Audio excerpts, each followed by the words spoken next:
دشمن کی روز اول سے کوشش ہوتی ہے کہ کیسے اس مملکت خداداد پاکستان کو غیر مستحکم کیا جائے، کس طرح بدامنی پھیلائی جائے. ایسی ہی ایک کوشش پھر ہو رہی ہے. دہشت گرد جو ہیں وہ پہاڑوں سے شوٹنگ کرتے ہیں، نام اس کا سیکیورٹی فورسز پہ بھی لگا دیا جاتا ہے. یہ بھی ہو رہا ہے. یہاں حیران کر دینے والی جو دوسری بات ہے وہ یہ ہے کہ اس پروجیکٹ کا آغاز ایران پر حملے سے صرف ایک دن پہلے ہوا ہے. یعنی اسرائیل اور بھارت بلوچستان کے حوالے سے ایک پیج پر ہیں. یعنی فتنہ الہندوستان اب فتنہ اسرائیل بھی بننے جا رہا ہے. کس نے کہا تھا کہ طالبان ہمارے لوگ ہیں؟ کس نے میں تو بڑا واضح طور پہ کلیئر کر رہا ہوں کہ انڈیا کی طرف سے آپ کسی مس ایڈونچر کی توقع ضرور رکھیں.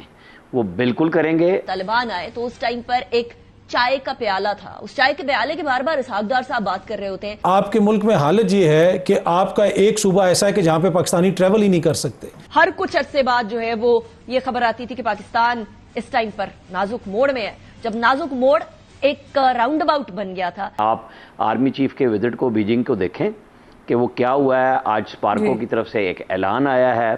آپ ان چیزوں کو ملائیں کہ آرمی چیف کے دائیں بائیں کون بیٹھے ہوئے تھے. وہ لوگ کیوں جاتے ہیں ایسے مواقع پہ جب جنگ بالکل فائنل آپ کو سمجھ آ رہی ہوتی ہے. انڈیا نے اپنی فوجیں ایل او سی پہ اور ورکنگ باؤنڈری کے بہت قریب پہنچا دی ہیں. So there's a lot going on in Pakistan at this point in time. نمسکار دوستوں. کہا جاتا ہے نا کہ دشمن کا دشمن ہمارا دوست ہوتا ہے. ویسے تو اسرائیل بھارت کا دوست ہے ہی، لیکن بات جب پاکستان کی آتی ہے تو اسرائیل ہر موڑ پر بھارت کو کھل کر سپورٹ کرتا ہے. اس وقت پاکستانی میڈیا میں اسرائیل کو لے کر پھر سے کھلبلی مچ چکی ہے، کیونکہ بلوچستان کے فریڈم فائٹرز یعنی BLA کو موساد اب کھل کر سپورٹ کر رہا ہے. اس سے پہلے جب اسرائیل نے ایران پر اٹیک کیا تھا تب اس کے ترنت بعد بینجامن نیتن یاہو کی ایک ویڈیو سوشل میڈیا میں بہت زیادہ وائرل ہو گئی تھی، جہاں پر وہ یہ کہہ رہے تھے کہ آفٹر ایران اسرائیل ول گو بیہائنڈ پاکستان.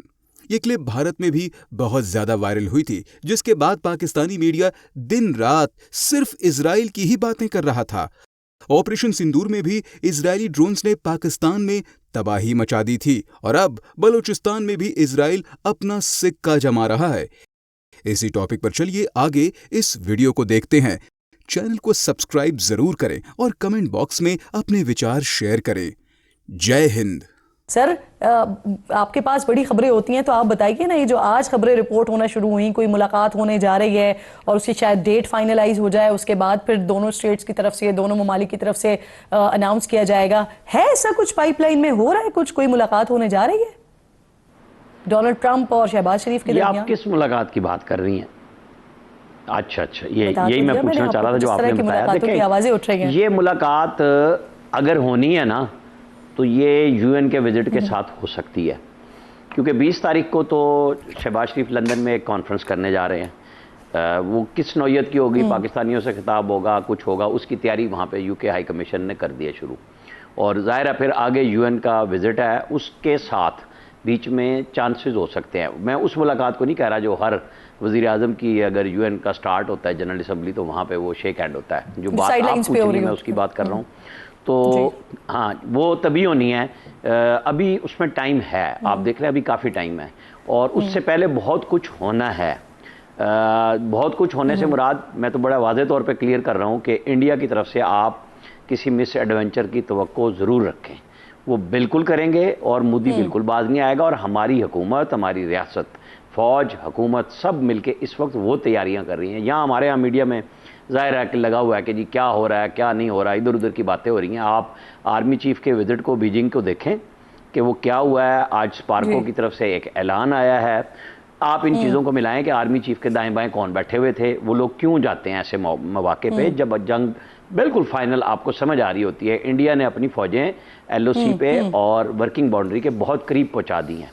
وہ فل ٹائم عظیمت کا شکار ہے. مودی سے آپ بالکل ذہن میں رکھیں. پاکستان ہمیشہ دشمن کی آنکھ میں کھٹکتا ہے، چاہے وہ پڑوس میں بیٹھا ہو یا پھر 7 سمندر پار بیٹھا ہو.